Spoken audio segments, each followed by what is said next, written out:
Did you know that ticket prices can actually go down right before the game? That's where Game Time comes in.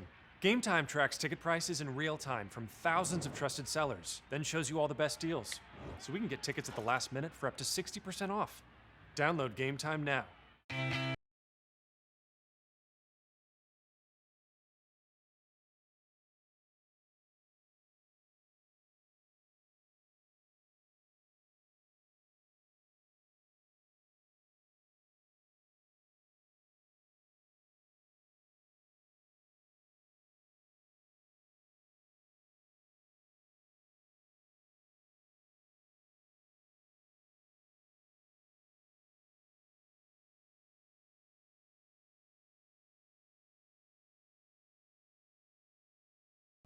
Hello and welcome to our Michigan Football Report Instant Recap Edition presented to you by Game Time. We're here live at our Chat Sports studio here in Dallas, Texas, where the 8th-ranked Michigan Wolverines just took down the Cincinnati Bearcats 36-14. I'm Lena Bond. This is our Michigan insider, James Yoder, here to break down Michigan's victory. Also, you know the MO. We want your reactions, we want your weigh-ins, we want your comments, so keep those coming throughout the duration of the show. We want to know what you have to say about this victory. And speaking of reaction, James, what's your instant takeaway from this game? Instant reaction, sloppy game. I think this was an overconfident team getting all the pats on the back, coming back to Ann Arbor after a huge win last week here in Dallas against Florida. I heard Coach Jim Harbaugh on multiple press conferences and his own podcast this week, kind of maybe a little too confident in what Michigan had coming back, and I think they were just looking ahead that we're going to crush this team in Cincinnati, listen to all the praise, and didn't come out prepared to play. They look as sloppy as I could ever imagine them looking against a Cincinnati team that struggled last week against Austin Peay, right? A team, by the way, that's lost 14 games in a row. Yikes, definitely. We got some comments coming in right now. Zach Allen says our QB is trash, and we're going to have some weigh-ins and reactions about Spate here coming soon. And I think it's definitely concerning play from Spate week 1 and week 2. Keeps on overthrowing the ball, keeps on miscommunications. Yeah, I mean, so I'm not going to call him trash at this point, but there is something seriously wrong with Wilton Spate. Since Game 10 of last year, Michigan lost to Iowa. I have not seen a confident quarterback. I haven't seen a quarterback that can hit those intermediate 12 to 25-yard throws. He's sailing the ball. He's underthrowing guys. He's overthrowing guys. I'm not sure what the deal is, but I know something's got to change. I got text messages from Michigan fans all over the country telling me we can't win a big game with Wilton Spate. So with that, I'm going to take us to the highlights. We'll take your instant reaction and analysis here in a moment. But, hey, let's take a look, show you what happened in this game, Michigan versus Cincinnati from the Big House. Let's take a look. All right, we are right in the beginning. Spate under center, steps back to pass, looking downtown, finds Kokoa Crawford for a touchdown. Michigan up 7 early, and it looks like, Lena, they're going to cruise from here. I was pretty confident after this one, especially after this play.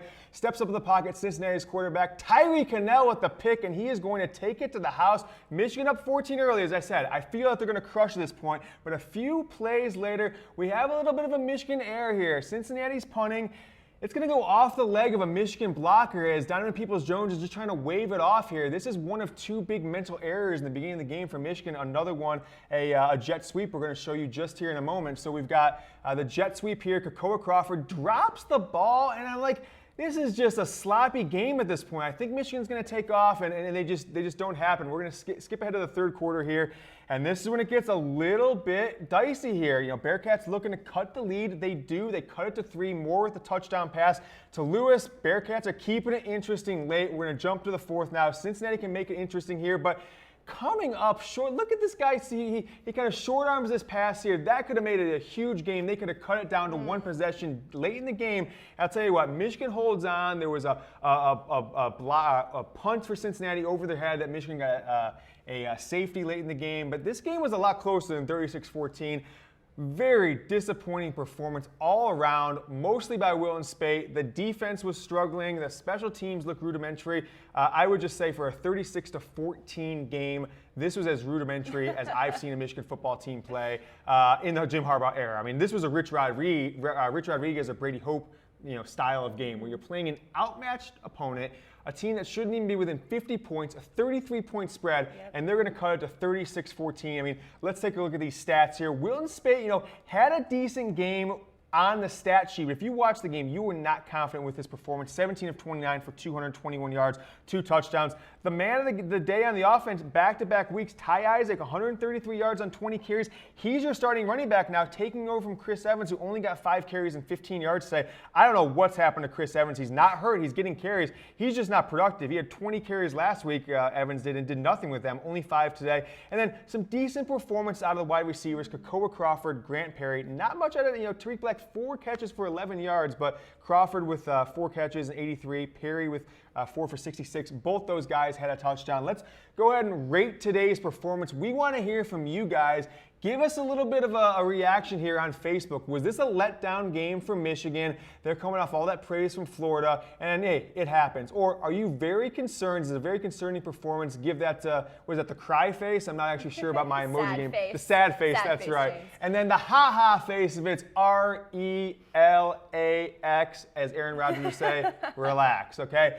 I'll tell you what. I think it's kind of, if I can merge the angry guy with a cry, I would do that. It's a letdown game, and also for me, it's very concerning because I just think that a game like this against almost any team in the Big Ten, save for, say, like Purdue and Illinois, Michigan loses the game today if it's against any major team in the Big Ten. Well, and I'm putting up the cry face too, James, because look at this stat. So since the opening touchdown drive, and this was sometime in the third quarter, Michigan's offense possessions: punt, fumble, field goal, fumble, 3 and out, punt, punt, punt. How can you expect to win games if your offense, can't be putting points up on the board, especially against a pretty weak Cincinnati defense? I think any other defense, that was, top 25, let's say, would have taken advantage of a lot of these Michigan mistakes on offense. Yeah, and like one thing I will say about Wilton Spade's performance that we've got here is that the offensive line looked good last week, was kind of brutal today, right? I'm not sure if I could take anything other way. That I just didn't see them overpowering Cincinnati in the running game. I didn't see them giving Spate all the time in the world to throw, and that kind of is a area of concern for me going forward because we thought they had it together, but this is now the 3rd straight year, if we count today, more on par with last week. If we equally rate them, I'd say, okay, the offensive line is getting a C- grade at this point for this season. This is year 3 of the Jim Harbaugh era.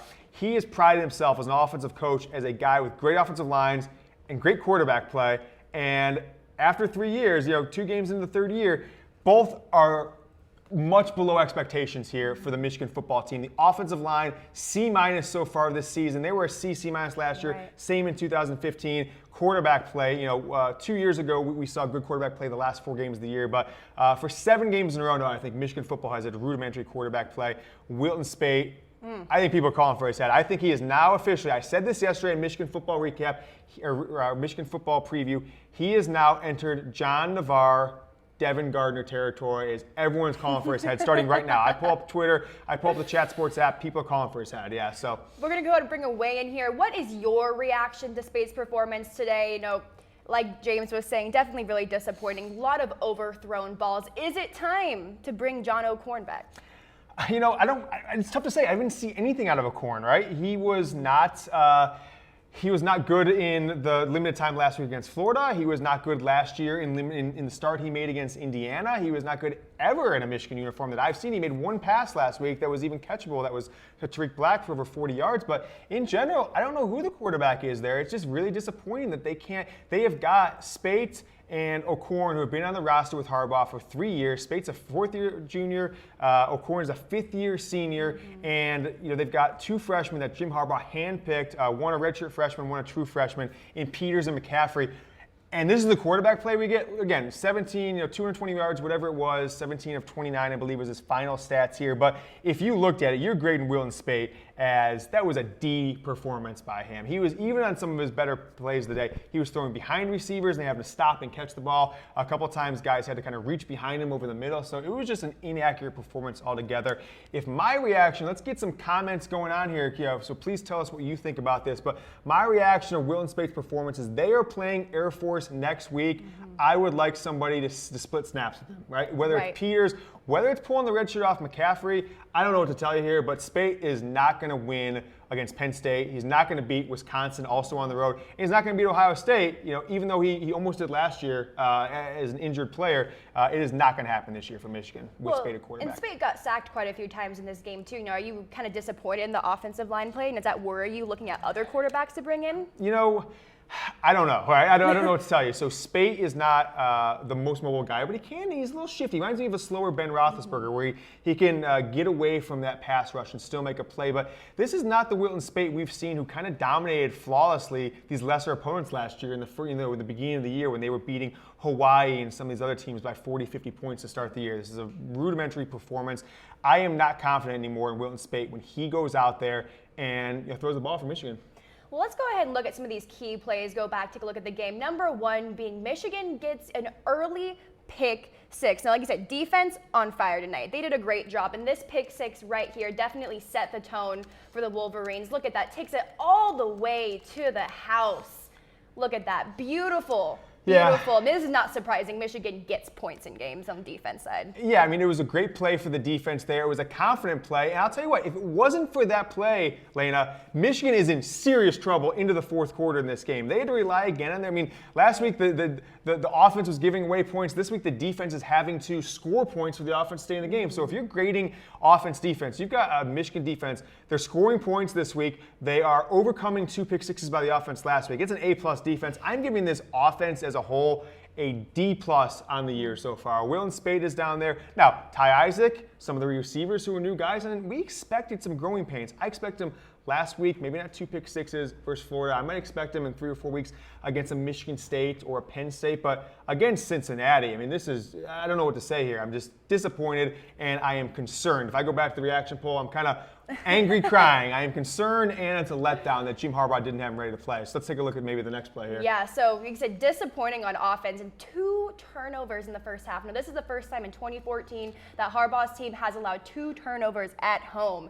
Now, first of which being this right here, we have Spate looking. Oh, this is the punt. The punt, excuse me. First we have the punt, and this was just embarrassing on special teams. I mean, it's no communication. You're Donovan Peoples-Jones should be waving him off. He's not going to catch that. He should be putting his arm side to side, and the defender should not be that close to him trying to put it there because there's no upside. That guy was going to run right past Peoples-Jones. So right here, we're going to see a handoff from Kokoa Crawford. He drops it. There's just a major communication error there. Either he wouldn't be as close to him, or he didn't know he was getting the ball. I'm not sure what it was, or he just dropped it. But those 2 plays, just, miscommunications potentially with Donovan Peoples-Jones and his blocker, and then between Spate and Kokoa Crawford. Look here, he turns. I don't know who to blame that on. I think it's probably Crawford dropped that ball, and this, and they scored after that play, so I'm not actually sure who to blame on that one, but it looks like it was Crawford. And these are just errors. Again, second week in a row, they're making these just mind-numbing errors that you don't expect a Michigan team under Jim Harbaugh to make. Well, like I said, I think a better defense would have taken advantage of a lot of this stuff. Better defense and offense, would have taken advantage of these opportunities. The defense is ranked 103 right now in college football, Cincinnati. So moving on to our next key play and our final key play, Cincinnati cuts the lead. Now, this was when Michigan fans started getting a little worried, James. I was worried as heck here. I mean, this is a great play by them. He hits his wide receiver for a touchdown. Michigan was kind of lost there on that play. They had 2 guys on him, but then they both were not on him after a while. And then, here they're cutting the game. It's a 4-point game, I believe, at this point. And Michigan is, I think, there is a concern that this is the biggest upset in the Big House, maybe since that 2008 game that they kept showing against Toledo, another state Ohio team that's not the Ohio State Buckeyes. All right, so we're going to bring in some more comments here. One coming in from Jose. What did you think of Ty Isaac's play? I mean, if he's not your starting running back anymore, and if he's not your starting running back going forward, I'm not sure what they're waiting for, because they keep saying this running back by committee. We're going to give 4 guys, maybe even get Kareem Walker, who we haven't seen this year so far, hit some carries. But it's Ty Isaac's team. As a 5th-year senior, he is the most probably raw talent at 6'3", 235 pounds. I'm not sure why you're giving Chris Evans carries anymore. He did nothing with 20 carries last week, even less with 5 carries, obviously, but just 5 carries didn't get into the game.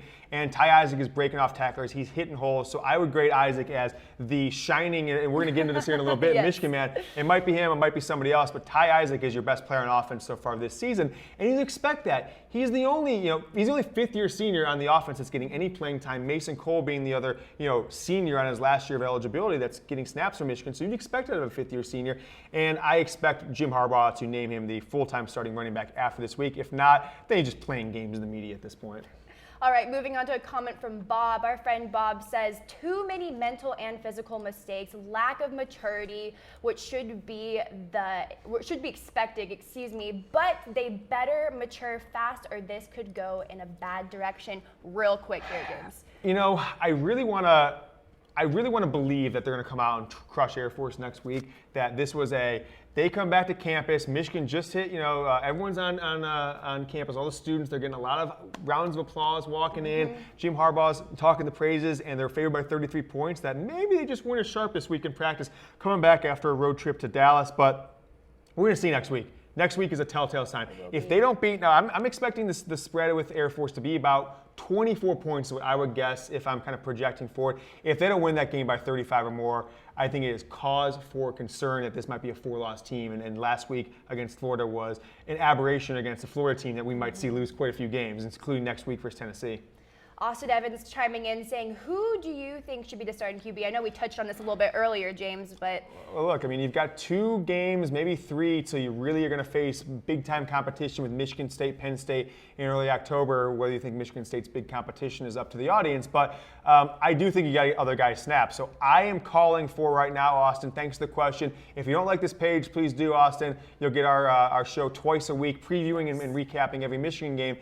If Michigan does not split snaps between at least 3 quarterbacks next week, I am questioning Jim Harbaugh, Tim Drevno, and new passing game coordinator Pep Hamilton's decision-making, because there's no reason that if it's true meritocracy, if it's true best man plays, even if you were a starter last game, then they need to get other guys snaps, because Wilton Speight is not getting it done. Well, before we look at our highlights one more time, we just want to thank our sponsor, Game Time. Game Time is the #1 app on the App Store for quick and cheap college football tickets, concert tickets, what have you. They track real-time prices from thousands of trusted vendors on the internet to get you quick and cheap tickets, up to 60% off, James. I was going to say, that's right, Lana. 60% off. I used Game Time for college football for the first time last week, Michigan versus Florida here in Dallas. I got tickets, I think they're about way more than 60% off. I got $225 tickets for $60. Wow. Right in the third row, second deck in AT&T Stadium. Phenomenal seats for the Michigan football game versus Florida. I use them a lot for baseball. I use them for Warriors games. Now I'm using them for college football. So go ahead. Chatsports.com/tickets will drop you right into the App Store, Android or iPhone, to download the Game Time app, the official app of Michigan Recap. So let's take a look at the highlights. All right, so we're going to go to the first quarter, and we've got Wilton Speight dropping back. Kind of the same start as last week. He's going to find a deep pass, this time to a different guy. It's Kokoa Crawford. Puts Michigan up early, and you think Michigan's going to roll, especially after this play. It's Tyree Cannell, I'm not sure if I'm always pronouncing that one right. He's going to pick it off. He's going to take it to the house. Michigan is up 14-0 early, and I think, as I said earlier, we think it's a blowout at this point, but Cincinnati's going to punt the ball on 4th and 10, and you're just thinking Michigan's going to roll. I'm feeling good about the $50 I dropped in the Wolverines to cover the spread this week, but bad communication here. Donovan Peoples-Jones does not wave off the blocker. It hits off his leg. Cincinnati recovers. They're going to turn that into points, and then you're getting a little bit nervous there, especially after the second turnover by Michigan. Kokoa Crawford drops the reverse from Wilton Speight, and now you're like, oh my gosh, this is ridiculous. Cincinnati is going to capitalize on this. Their quarterback Moore is going to throw out there. Michigan, bad communication. They've got 2 guys right there, but Lewis takes in for the touchdown, and now we're in a close game. We're getting nervous, but we're going to take it to the 4th. Cincinnati can make it interesting here, Lena, and this was probably the biggest play of the game, because that could have made it a 1-score game in the 4th quarter, right through his hands, and Michigan is going to hold on to win 36-14 in what I would call a lackluster performance from the Michigan football team. Coach Jim Harbaugh has a lot of butt chewing, chewing guys out this week. The offensive line was disappointing. Wilton Speight was disappointing. The defense was just kind of there. I didn't see they made any big plays outside of 2 interceptions for touchdowns. 36 points, Lena, for Michigan's football team. 14 from the defense. So, 14 from the defense, 2 from a safety. So that is technically that's special teams, I guess. So that's 16 points. Michigan only wins this game 20-14 if it was not for the defense bailing them out, right? So brutally disappointing performance. Let's just talk about the stats one more time for those of you just joining us. We are presented by Game Time app for iOS and Android. Wilton Speight, 17 of 29 for 221 yards and 2 touchdowns. No interceptions for him this week. Plenty of passes that could have been interception. Your star of the offense today, Ty Isaac, 20 carries, 133 yards. And then the receiving side, 2 guys, Kokoa Crawford and Grant Perry with 4 catches each. 83 yards for Crawford, 66 for Grant Perry. A touchdown for each of those guys. Over the defense, we had Tyree Cannell and Lavert Hill. 2 new starters, a junior and a sophomore, taking interceptions back to the house. Really, that's the difference of the game. Michigan's defense scoring 14 points and the special team scoring 2 points on that safety on a punt over Cincinnati's head. If not, it is a 1-score game. This is just, it's the most disappointing, I think, overall game of the Jim Harbaugh era for me, other than the Michigan State game, which 2 years ago, where Michigan beat a Michigan State team that went to the playoffs, except for they forgot to catch the ball in the final play of the game on a punt, and Michigan State ran it back for a touchdown in one of the more shocking endings in the college football game I have ever seen. All right, let's start wrapping up our show. Let's talk about the Michigan Man of the Day, because there were some men of the day who stepped up and made this a W for the Wolverines. So first we have Ty Isaac. Yeah, I mean, he's your starting running back if it's me, and Michigan needs to come out and name him. He deserves to be named a starting running back. Back-to-back weeks of over 100 yards. He's got about 250 yards or so on the year on only 31 carries. So he is averaging, eight or so yards a carry on the season so far. And he's got to be your starting running back. I've not seen anything out of Chris Evans so far this season. And then we have Kokoa Crawford, who seems to be one of Speight's favorites. He had 4 receptions for 83 yards, a 21-yard average on receptions, and a touchdown, longest being 43 today. Yeah, we saw him with that long touchdown. He had a couple other good catches. I'm going to kind of knock him off mine because of that fumble on that reverse that they tried to run to him. But good game from Crawford. Stepped up kind of where Tariq Black didn't really have the big game this week that he had last week. So Michigan's got 2 capable guys there. Kokoa Crawford's the star this week. Black's your star wide receiver last week. And you mentioned, this game probably wouldn't be very winnable if it wasn't for the defense. Next Michigan Man of the Day, we have Tyree Cannell. 1 interception for 28 yards and a touchdown. Pick six. And a sack. Yeah, pick six and a sack. He's the first guy. I don't have the exact stat in front of me. I'm going to grab it for because I think this is worthwhile to talk about this. So Tyree Cannell is the first Michigan player since 2000 to have a sack and a pick 6 in the same game. He is a player that got a lot of snaps last year as a backup, a true junior, a third year in the program, and he has really solidified that Michigan secondary. I'm happy with this performance. I would say I'm very happy with this performance so far this year. Absolutely great game for him today. And our last Michigan of the Man would be Grant Perry. He also had 4 receptions for 66 yards and a touchdown today. Similar stats to the Kokoa Crawford. After his off-the-field issues last year where he got in some trouble in East Lansing on Michigan's bye week, he got suspended for a couple games. He was suspended this whole spring into the summer. He's made a big impact. 2 straight games. He had a big impact today with 4 catches, 66 yards, and a touchdown. So I liked what I saw of both those guys, and both of them bailed out Wilton Speight with catches where they had to wait or jump. Just inaccurate pass from Wilton Speight. So my Michigan Man of the Day is Ty Isaac. He was my backup Michigan Man of the Day last week. Devin Bush Jr. had won it last week for me, but I'm going to go with Ty Isaac today. Great game for him. He's got to be a starting running back. He's the only 5th-year senior on this offense, and he's proving it with his play.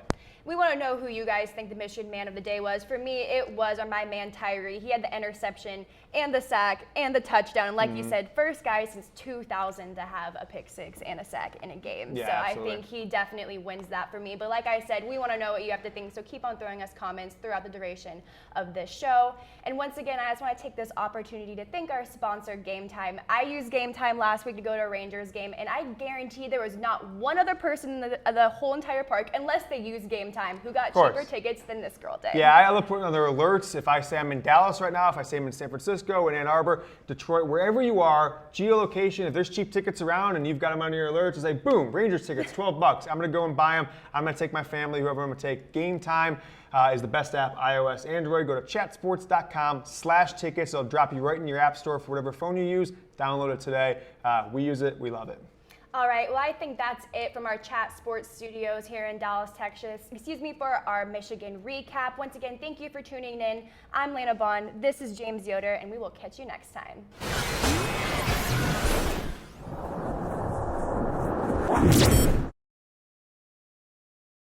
Did you know that ticket prices can actually go down right before the game? That's where Game Time comes in. Game Time